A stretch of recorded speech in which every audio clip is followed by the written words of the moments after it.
Finally ഞാനത് ചെയ്യാൻ തീരുമാനിച്ചു. ഈ ഫോം ബോർഡ് റൂമിൽ കൊണ്ടുവന്ന് വെച്ചിട്ട് ഒരു 2 മാസത്തിൽ കൂടുതലായിട്ടുണ്ടാവും. എനിക്ക് ഭയങ്കര ആഗ്രഹമുള്ള കാര്യമായിട്ട് ഒരു മിനി റൂം സെറ്റ് ചെയ്യാന്നുള്ളത്. അങ്ങനെ എന്ത് സെറ്റ് ചെയ്യുമെന്ന് കൺഫ്യൂഷൻ അടിച്ചിട്ട് അവസാനം ഒരു മിനി കേക്ക് സ്റ്റോർ സെറ്റ് ചെയ്യാന്നുള്ള തീരുമാനത്തിലെത്തി. ഫുൾ ഞാൻ എൻ്റെ ഒരു ഐഡിയ വെച്ചിട്ടാണ് ഡിസൈൻ ചെയ്തിട്ടുള്ളത്.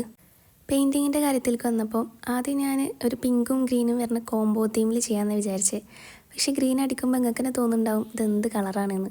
അത് പിന്നെ എനിക്കും തോന്നി. അതുകൊണ്ട് ഞാൻ ആ കളർ മാറ്റിയിട്ടൊരു ലൈറ്റ് ബ്ലൂ ആക്കി.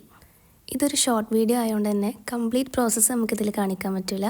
ഇത് ഈ വീഡിയോൻ്റെ ഫസ്റ്റ് പാർട്ടായിരിക്കും. ഈ പാർട്ടിൽ നമ്മൾ ഈ ഷോപ്പ് മൊത്തത്തിലൊന്ന് സെറ്റ് ചെയ്ത് വെക്കും. പാർട്ട് 2-ലായിരിക്കും കേക്കും ബാക്കി അറേഞ്ച്മെൻറ്റ്സും ഡെക്കറേഷനും കാര്യങ്ങളൊക്കെ ചെയ്യുന്നുണ്ടാവാം. കുറേ മുന്നേയൊക്കെ പല യൂട്യൂബ് ചാനലിലും ഇതുപോലത്തെ കുഞ്ഞു റൂം സെറ്റ് ചെയ്യുന്ന വീഡിയോസ് ഞാൻ കണ്ടിട്ടുണ്ട്. അത് കണ്ടിട്ട് ഓരോ കുഞ്ഞു കുഞ്ഞു സാധനങ്ങൾ ഉണ്ടാക്കുമെങ്കിലും മൊത്തത്തിലൊരു റൂമായിട്ട് സെറ്റ് ചെയ്യണത് ആദ്യമായിട്ടാണ്.